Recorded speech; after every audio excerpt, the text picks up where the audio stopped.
Welcome to church. Selamat datang semua jemaat BWCC DCC.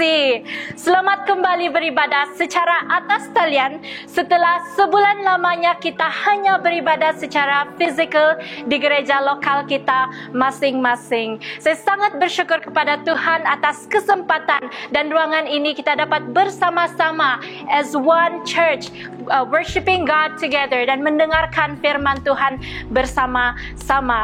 Mari kita juga mengambil kesempatan ini untuk memberkati orang lain dengan mengongsikan link ibadah ini kepada mereka. Beritahukan kepada mereka bahwa hari ini Tuhan ingin menyampaikan message-nya melalui hambanya Pastor Perry atas sebuah message yang bertajuk melakukan apa yang Yesus lakukan, dan saya percaya ini akan memberkati kita semua yang mendengarkan pada hari ini. Di sini saya juga ingin mengongsikan beberapa victory reports atas dua bahan doa yang kita telah doakan selama beberapa waktu.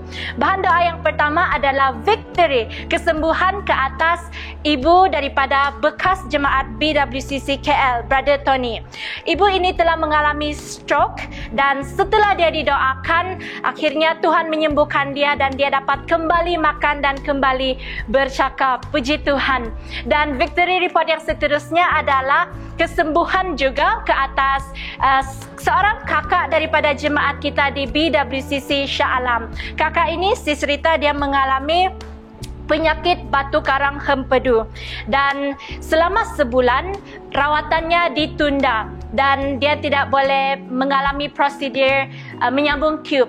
Tetapi ajaibnya Tuhan kita, selama sebulan rawatan itu tertunda, Tuhan menyembuhkan dia saat kita berdoa.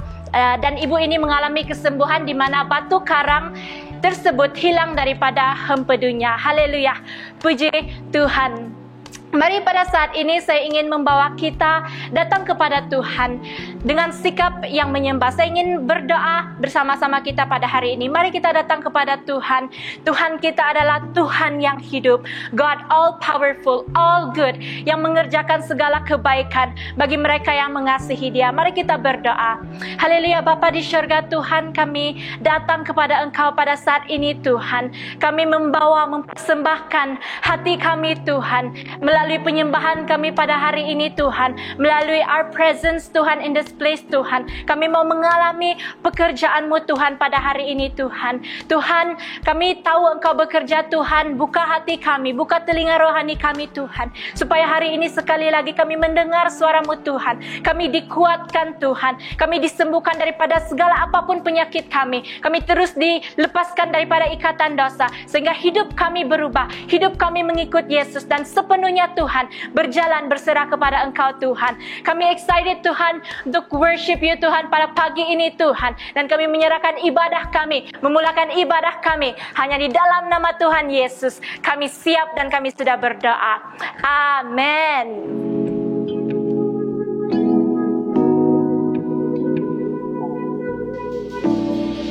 Shalom. Haleluya. Mari jemaat kita berdiri.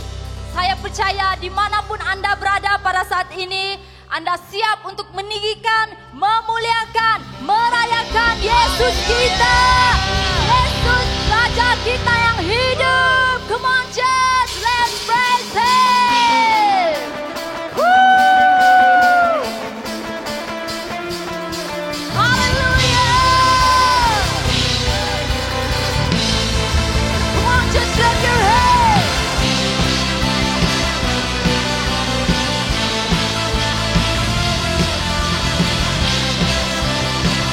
Are you ready?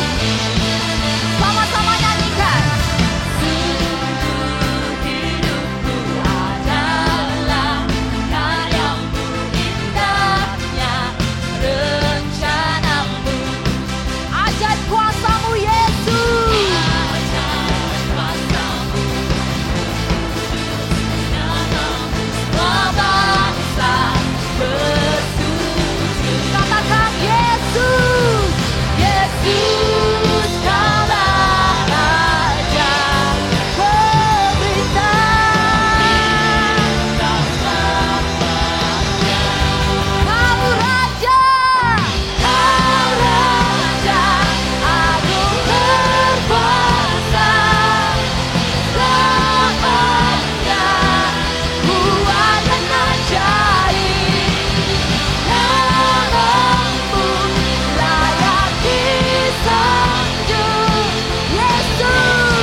Yes Lord Jesus.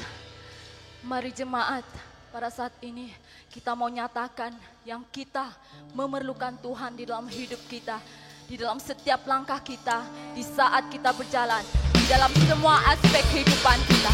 Kita perlukan Yesus. Yes Lord Jesus. We need you. Kami perlukan.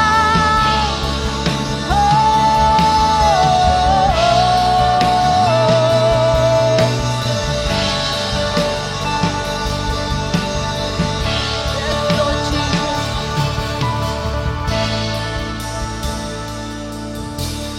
Percaya kuasa-Mu, kuasa-Mu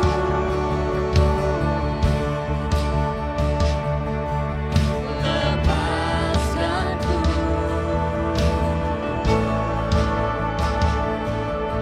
dari dosa. Kami katakan Kau Bapa kami, penebus hidup kami. Oh, Kau jadikan ku berharga.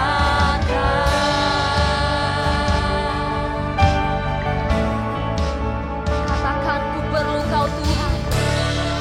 Mari angkat tanganmu, katakan kami perlu Engkau Tuhan. Kasih-Mu sempurna, firman-Mu menopang, kuasa-Mu pulihkan. Ku perlu Kau Tuhan.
Kami perlu Engkau Yesus dalam hidup kami. Hari ini dan selamanya kami perlukan Engkau di dalam hidup kami, Yesus. Yes, Lord Jesus. Kau Tuhan kami, Kau Tuhan kami yang hidup.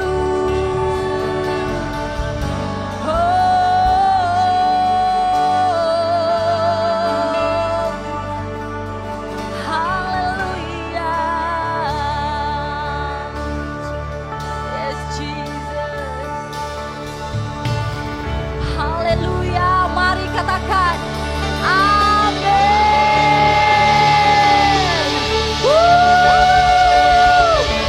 Jesus.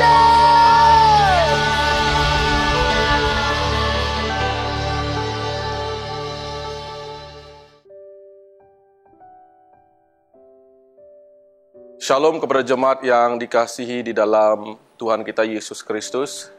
Sekarang kita akan mempersiapkan diri untuk kita mengambil perjamuan kudus. Maka jadi saya mengajak semua untuk kita berkumpul bersama-sama dan fokus kepada apa yang kita lakukan di dalam upacara yang sangat penting sebagai memperingati pengorbanan dan kematian Tuhan kita di kayu salib. Jadi sakramen ini sangat penting untuk kita lakukan karena ia bukan hanya sekadar upacara, bukan hanya sekadar amalan, tetapi ia suatu perintah yang diperturunkan kepada kita supaya seluruh umat Kristen, orang percaya, mengambil perjamuan ini untuk mengingat peristiwa yang sangat penting yang telah Tuhan Yesus lakukan. Maka saat kita mengambil perjamuan kudus ini, saya mengajak kita untuk menyelidiki hati kita masing-masing supaya saat kita mengambilnya, kita benar di hadapan Tuhan dari segi pemikiran kita, daripada sikap kita, bahkan kita tidak dikuasai, kita tidak diikat oleh dosa. Nah, sebab itulah penting kita mengenal dan tahu tentang tujuan Tuhan adalah untuk membebaskan, untuk menyelamatkan kita daripada dosa, karena dosa membawa maut.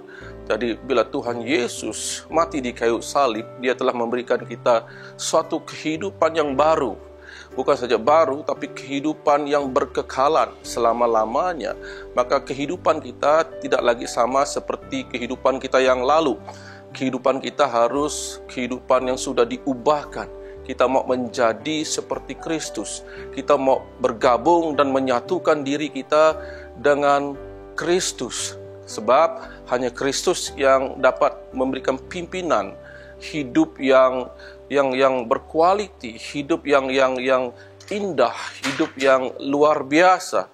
Maka jemaat dimanapun Anda berada berkumpul bersama dengan saudara ataupun Anda sendirian pada saat ini, jadi persiapkan hati kita sungguh-sungguh.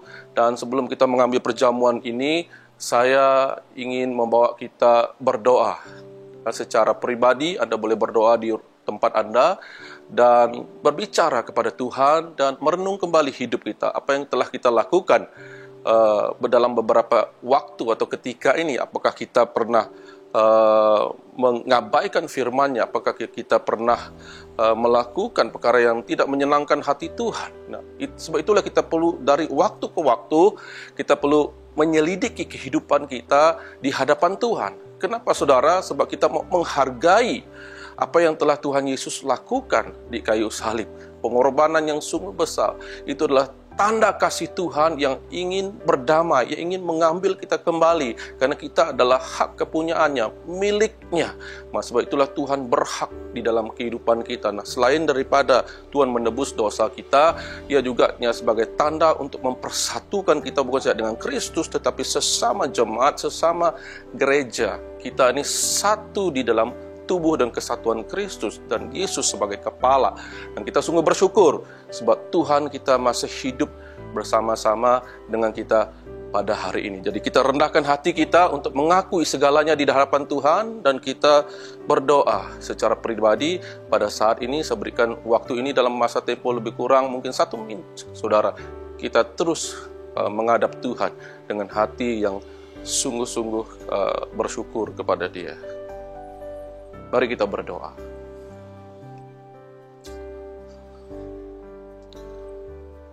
Bapa Surgawi, kami sungguh bersyukur sebab Engkau baik Tuhan.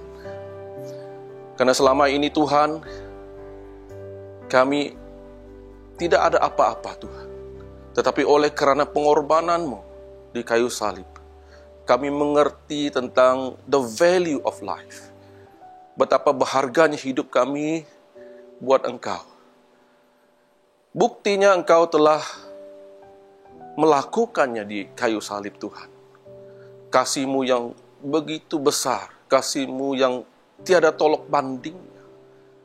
Engkau telah menjadi juru selamat kami, yang membebaskan kami daripada ikatan dosa, yang telah meletakkan kami di satu posisi yang baru, yaitu sebagai anak dan waris-Mu Tuhan. Hari ini kami sudah dimerdekakan, kami tidak lagi dikuasai, tidak lagi diikat atau dirantai oleh kuasa kegelapan ataupun dosa. Hari ini hidup kami benar oleh karena darah-Mu yang menyucikan kami, yang membersihkan kami, yang menguduskan kami. Kami telah menjadi anak-Mu yang berjalan di dalam rencana dan kehendak-Mu. Tuhan, kami ingin menghadap Engkau dengan kerendahan hati untuk mengampuni, untuk minta ampun daripada segala perbuatan kami yang tidak benar, yang melanggar peraturan Engkau, yang tidak berkenan kepada Engkau Tuhan. Maka kami sungguh bersyukur sebab Engkau siap untuk menerima kami kembali. Engkau siap untuk membuka tangan Engkau untuk merangkul kami Tuhan. Di dalam keadaan kami yang lemah, Engkau menguatkan kami. Sebab itu kami sungguh bersuka cita memiliki Tuhan yang sangat prihatin, yang concern dengan hidup kami. Bahkan Engkau memberikan Roh Kudus-Mu hidup di dalam kami, memimpin kami di dalam setiap waktu dan setiap saat. Kami tidak kekurangan apapun karena pekerjaan Roh Kudus-Mu begitu indah sekali Tuhan. Terima kasih Bapa, kami serahkan hidup kami, menghargai pengorbanan-Mu di kayu salib sebagai ucapan syukur kami dan berterima kasih kami. Dan kami ikut setia, mengikut Engkau, hidup di dalam kekuasaan-Mu, hidup di dalam taklukan Engkau, Yesus Kristus Tuhan dan Juru Selamat kami. Yang percaya katakan, amin, amin, amin. Kita akan mengambil perjamuan kudus.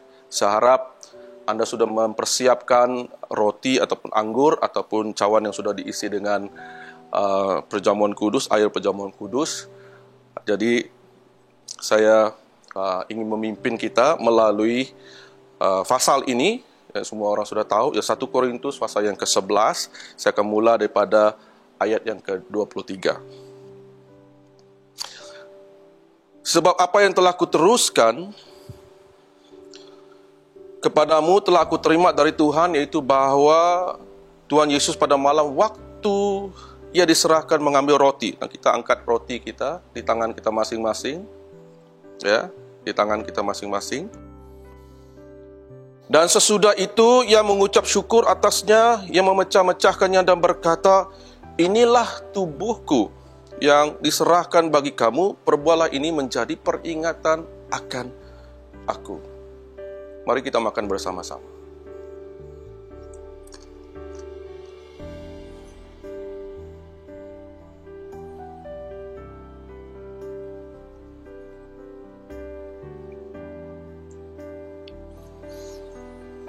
Demikian juga yang mengambil cawan, kita angkat cawan.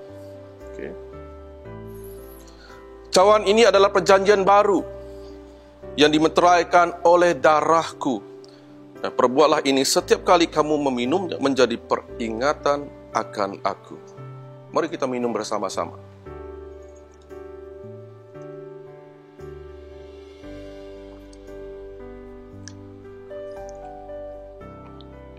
Ayat yang ke-26 seperti ini.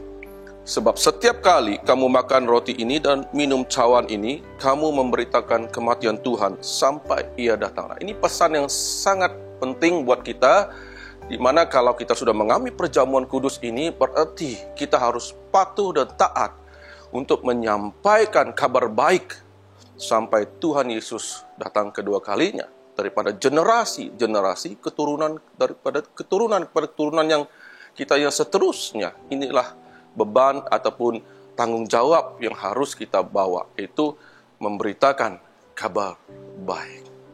Haleluya.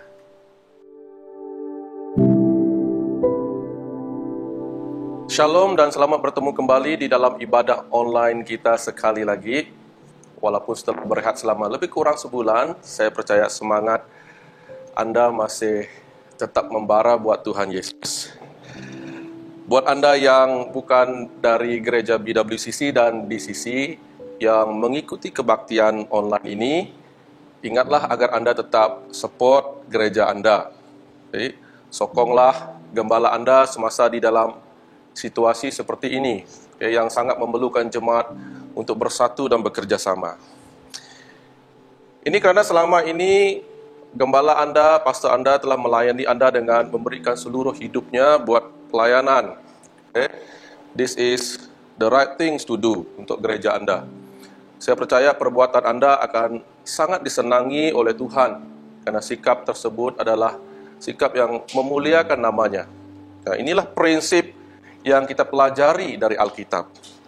Dan buat jemaat BWCC dan DCC, saya ingin ingatkan kembali bahwa tahun ini adalah tahun ke-10 gereja kita sudah dibangunkan.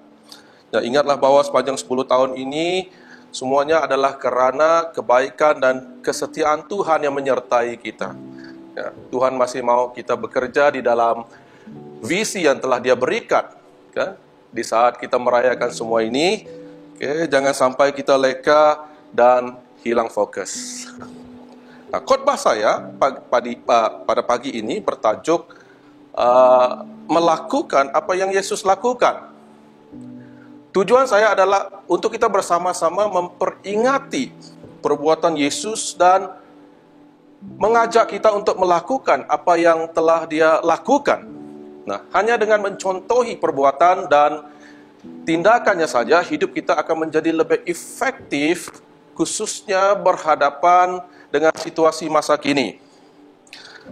Nah, yang pertama, di dalam Yohanes pasal yang keempat ayat 34, kata Yesus kepada mereka, "Makananku ialah melakukan kehendak Dia yang mengutus aku dan menyelesaikan pekerjaannya."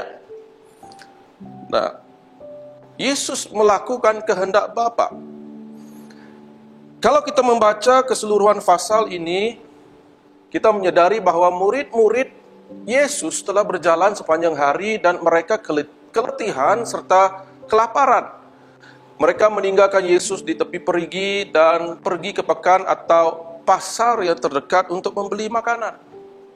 Nah, setelah mereka kembali, mereka terus menghidangkan makanan tersebut di hadapan Yesus.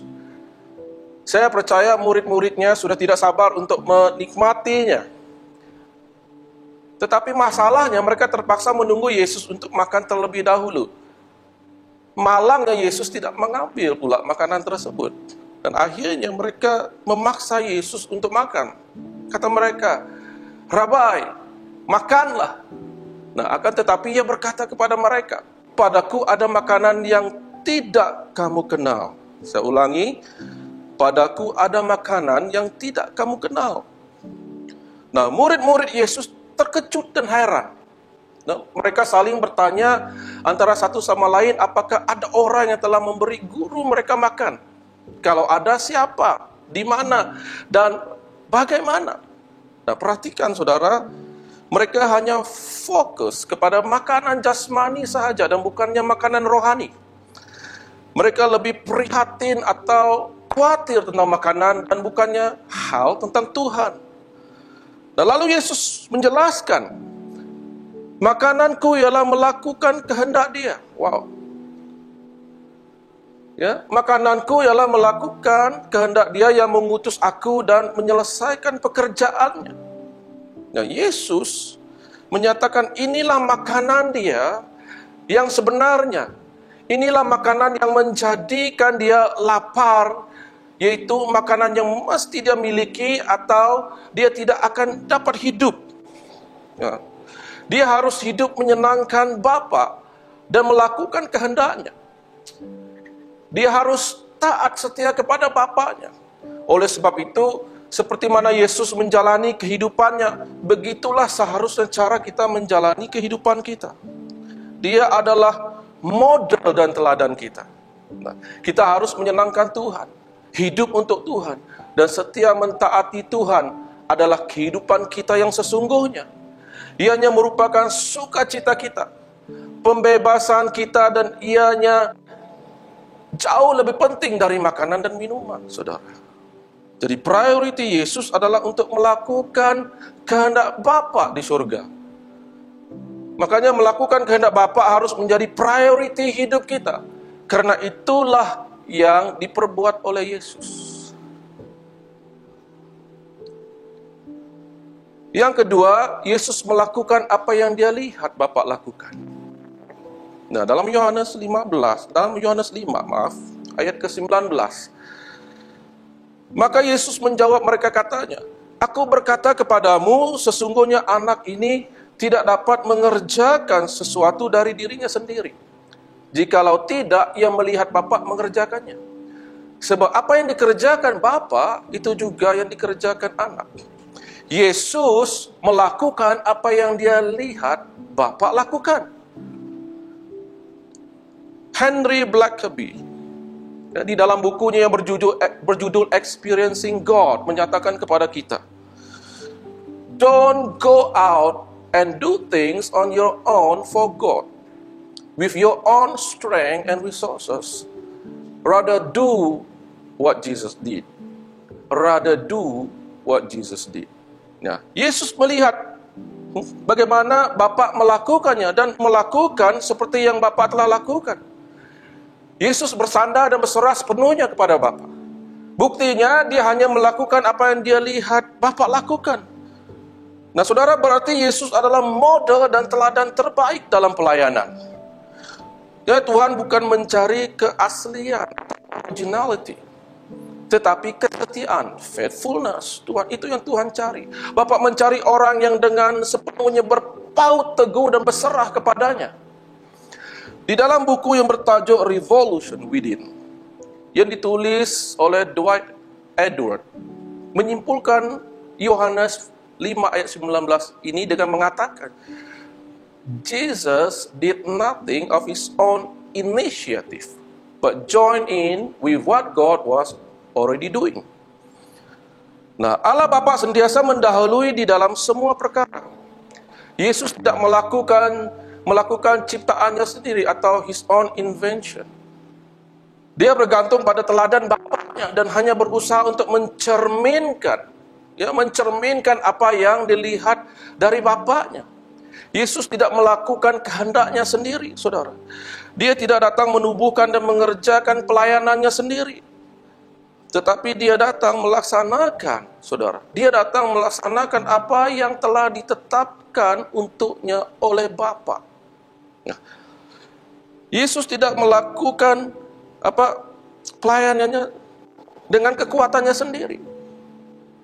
Pelayanan yang dia lepaskan atau unleash untuk dunia, semuanya dilakukan sepenuhnya melalui kuasa Bapaknya yang berdiam di dalam dirinya. Nah, sama juga di dalam pelayanan perjanjian baru, saudara, atau pelayanan kita pada hari ini. Semua ini seharusnya menjadi kebenaran buat kita semua. Damai sejahtera bagi kamu, sama seperti Bapa mengutus aku, demikian juga sekarang aku mengutus kamu. Nah, pelayanan kita terikat kepada Kristus seperti Kristus juga terikat kepada Bapa. Nah, itulah panggilan seorang murid atau orang Kristen, yaitu hidup berpaut teguh dan berserah sepenuhnya. Maka setiap hari kita harus menyelidiki, observe, bukan saja apa yang kita perlu tahu tentang Tuhan, melainkan melihat apa yang Tuhan sedang kerjakan, dan kita ikut serta melakukannya seperti yang Yesus lakukan. Nah, yang ketiga, Yesus taat kepada Allah Bapa. Dalam Yohanes 14 ayat 21 mengatakan, barang siapa memegang perintahku dan melakukannya, dialah yang mengasihi aku. Dan barang siapa mengasihi aku, ia akan dikasihi oleh Bapakku, dan aku pun akan mengasihi dia dan akan menyatakan diriku kepadanya. Tujuan daripada kehidupan rohani bukanlah pengetahuan, tetapi ketaatan. Ya, goalnya bukan mengetahui tentang perintah Tuhan, goalnya bukan mengetahui tentang perintah Tuhan, tetapi melakukan. Ini yang penting, melakukan perintahnya dan taat kepada perintah Yesus. Jadi kenapa ketaatan begitu penting kepada Tuhan? Kenapa? Ianya sangat mudah, saudara. Ketaatan kepada Tuhan menunjukkan kasih kita kepadanya. Sekiranya saya sungguh-sungguh mengasihi Tuhan, maka saya harus menyenangkannya. Betul atau tidak? Ianya bukan sesuatu yang membosankan, tetapi sesuatu yang seharusnya mengembirakan kita. Seandainya Anda masih seandainya Anda mengasihi, seandainya Anda mengasihi seseorang yang sama tarafnya, yaitu manusia, maka kasih itu harus diterjemahkan melalui pelayanan. Betul? Kita melayani sesama. Kita akan ingin melayani orang tersebut dan memenuhi keperluannya.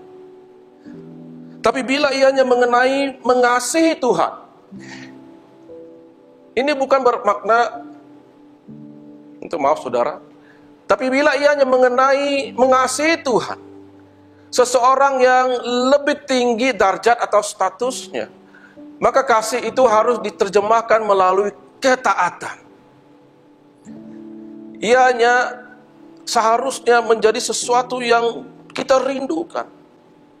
Ketaatan, mengikuti perintah Tuhan.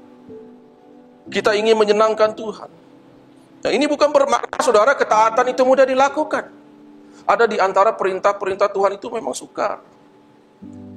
Tetapi hati kita adalah untuk tetap setia kepada Tuhan. Walaupun ianya di saat kita berada di dalam keadaan yang selesa dan nyaman atau sebaliknya. Ketika kita mentaati Tuhan, saudara, nah, dengan baik, apakah yang akan terjadi? Saat kita mentaati Tuhan. Nah, Yesus telah memberikan kita janji-janji yang sangat luar biasa. Banyak janji-janji Tuhan yang kita boleh temukan di dalam Alkitab. Allah Bapa akan mengasihi kita sebagai contoh. Yesus akan menunjukkan dirinya kepada kita. Dia akan melakukan mujizat-mujizat. Dia akan mengangkat kita menjadi kepala dan bukan ekor, saudara. Dia akan menyertai kita sampai ke akhir zaman. Nah, mungkin kita mempunyai persoalan, bukankah Tuhan sudah mengasihi kita? Benar. Dia mengasihi kita dengan sempurna sekali, tanpa batas dan tanpa syarat. Tetapi Tuhan juga menahan di dalam hatinya dengan kelembutan, kedekatan yang istimewa, hubungan yang penuh dengan intimasi yang dalam, yang sungguh dalam untuk anak-anaknya yang mendambakan dia. A.W. Tozer mengatakan, God doesn't have favorites, but He does have intimates. Dari orang-orang yang intim dengan Tuhan adalah orang-orang yang taat kepadanya, karena mereka mengasihinya. Allah Bapa akan mencurahkan rohnya kepada mereka yang taat dan mengasihinya. Allah Bapa akan mendekati mereka yang taat dan juga menyatakan dirinya kepada mereka. Amin, saudara. Maukah Anda taat seperti Yesus taat kepada Allah Bapa? Nah, itulah misi kita. Yang terakhir, Yesus memuliakan Bapa melalui panggilannya. Ya, dalam Yohanes 17 ayat 4 mengatakan, Aku telah mempermuliakan engkau di bumi dengan jalan menyelesaikan pekerjaan yang engkau berikan kepadaku untuk melakukannya. Nah, apakah yang memuliakan Tuhan? Melakukan pekerjaannya, saudara. Yaitu dengan menyelesaikan pekerjaan yang Dia telah panggil Anda lakukan atau kita lakukan. Nah, bila Tuhan Yesus datang ke dunia ini, Dia memuliakan Allah Bapa dengan menyelesaikan pekerjaan yang telah diamanahkan kepadanya. Pekerjaan itu adalah mati di kayu salib. Tujuannya adalah untuk membayar harga daripada dosa-dosa kita. Ya benar. Ya, kita tahu Yesus ada tugas yang lain yang perlu dilaksanakan, tetapi yang terutama ialah Dia datang untuk mati. Nah, dalam Markus 10 ayat 45 mengatakan, karena anak manusia juga datang bukan untuk dilayani, melainkan untuk melayani dan untuk memberikan nyawanya menjadi tebusan bagi banyak orang. Bagaimana dengan Anda? Apakah tugas panggilan Anda dari Tuhan? Nah, inilah caranya Anda memuliakan Tuhan dengan cara yang luar biasa. Anda tidak akan memuliakan Tuhan dengan melakukan tugas panggilan pelayanan orang lain. Anda sendiri mempunyai panggilan yang khusus dari Tuhan. Nah, apakah panggilan hidup Anda? William Wilberforce adalah seorang ahli politik muda yang begitu berbakat di dalam Parlimen Britain saat dia mengenal Yesus di usia 25 tahun. Dia ingat dia perlu meninggalkan dunia politik dan menjadi hamba Tuhan. Tetapi John Newton, seorang rakan dekat dengan keluarganya, yaitu seorang pedagang hamba yang telah bertaubat dan penulis lagu Amazing Grace, telah memujuk Wilberforce agar tetap berkhidmat di dalam kerajaan. Maka dia pun tetap di dalam kerajaan, dan Tuhan telah menggunakan dia untuk mengakhiri perhambaan di Britain serta membuat pekerjaan baik yang sangat besar, impact-nya kepada dunia dan kerajaan Allah. Luar biasa, tuh. Mungkin Anda juga seperti William Wilberforce, saudara. Nah, apakah panggilan hidupmu? Nah, coba renungkan ini, saudara. Seorang penulis yang bernama Howard Hendricks yang menyatakan, Your career is what you are paid to do. Your calling is what you are made to do. Nah, manakala Frederick Buechner menulis, The place that God called you is the place where your deep gladness and deep hunger meet. Nah, panggilan bukanlah career atau kerjaya. Ramai orang Kristen di dalam panggilan mereka yang seharusnya menjadi sesuatu yang dikerjakan untuk Tuhan telah menukar panggilan mereka menjadi kerjaya. Sehingga kerjaya tersebut telah menjadi berhala. Apa perbezaan kerjaya dan panggilan? Kerjaya adalah sesuatu yang kita pilih untuk diri kita sendiri. Panggilan adalah sesuatu yang kita terima. Ya. Kerjaya adalah sesuatu yang kita lakukan untuk diri kita sendiri. Panggilan adalah sesuatu yang kita lakukan untuk Tuhan. Kerjaya menjanjikan status, uang, dan kuasa. Panggilan biasanya menjanjikan kesulitan dan kadang-kadang penderitaan dan peluang untuk digunakan oleh Tuhan, dan akhirnya panggilan akan membawa kemenangan. Tetapi kerjaya belum ada kepastian di penghujungnya, saudara. Apakah panggilan hidup Anda? Kalau Anda sudah menemukannya, janganlah menangguh-nangguhkannya lagi. Melakukan panggilan Anda adalah perkara yang terbaik yang Anda lakukan, karena ianya pasti hal yang akan memuliakan Tuhan, saudara. Nah, untuk menemukan panggilan Anda, jangan tinggalkan gereja dan hiduplah bergaul dengan mereka yang sedang memuliakan Tuhan di dalam panggilan pelayanan mereka. Saya percaya Anda memerhatikan itu. Ada orang di dalam gereja. Nah, saya sungguh yakin Anda akan menemukan panggilan Anda sedikit waktu lagi. Kalau Anda serius mau melakukan apa yang Yesus lakukan. Nah, kesimpulannya, saudara, ini adalah beberapa hal yang Yesus lakukan sebagai peringatan kepada kita saat ini, yang mungkin di dalam banyak dilema yang sedang kita hadapi, bagaimana menjadi orang Kristen yang terus efektif dan berfungsi di dalam panggilan kita di dunia ini. Yesus adalah role model atau teladan yang terbaik buat kita. Oke, Anda masih perlu terus menggali kebenaran dan berjalan setia dengan Yesus setiap hari untuk Anda dapat melakukan apa yang Dia lakukan. Nah, saya percaya saat kita melakukan apa yang Yesus lakukan, hidup kita akan diubahkan dan penuh dengan kuasa. Dan kuasa itu digunakan untuk melayani orang lain dan kerajaannya. Ini saja pesan firman Tuhan untuk kita pada hari ini. Mari kita berdoa. Bapa Surgawi, kami sungguh bersyukur dan berterima kasih Tuhan sebab Engkau baik. Kami dapat menikmati firman-Mu pada pagi hari ini. Terima kasih Tuhan karena Engkau telah membuka hati pikiran kami. Dan kami bukan saja mau menjadi pendengar, tetapi mau menjadi pelaku firman. Urapi kami dengan kuasa Roh Kudus saat kami melakukan kehendak-Mu Tuhan melalui Yesus Kristus. Kami ingin mencontohi hidup seperti yang Yesus mau Tuhan. Maka kami Tuhan akan menjadi pribadi yang lebih efektif. Tolong kami di dalam kelemahan kami, tolong kami di dalam kesulitan dan kesukaran kami untuk mengikuti Yesus. Dan kami percaya kekuatan yang Kau berikan buat kami akan membuatkan kami terus mengandal kepada Engkau Tuhan. Bukan kami, bukan kekuatan kami, tetapi oleh karena Roh-Mu yang terus mengurapi dan bekerja di dalam kami. Dan kami bersyukur atas pimpinan-Mu Bapa. Dan Tuhan, hari ini kami telah selesai beribadah Tuhan. Untuk kami kembali lagi beribadah secara online. Kami tahu ramai orang di luar sana perlu mendengar kebenaran. Dan mereka perlu mendengar tentang Yesus dan mereka perlu diselamatkan. Dan kami berdoa supaya mereka dapat bertemu dengan Yesus secara pribadi. Dan untuk jemaat yang mengikuti kebaktian hari ini, dan saya doakan dimanapun mereka pergi, mereka akan mengalami sukacita. Wajah Tuhan akan menyinari mereka. Terima kasih Bapa. Pelindungan Tuhan, pimpinan Roh Kudus akan bersama dengan mereka. Kebenaran firman-Mu akan ada di dalam mereka. Haleluya. Dalam nama Allah Bapa, Anak dan Roh Kudus, kami semua telah berdoa dan bersyukur dan percaya katakan bersama-sama. Amin. Haleluya. Terima kasih untuk kesetiaan Anda bersama kami. Beberapa highlights untuk minggu ini.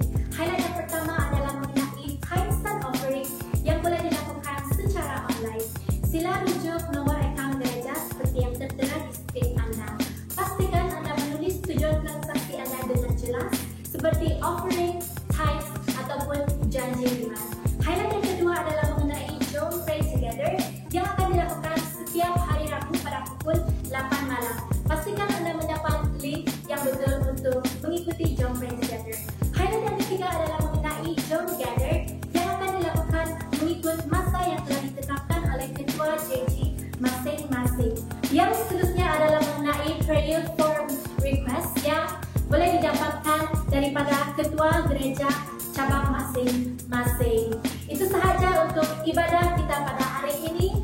Patuhi SOP, stay safe,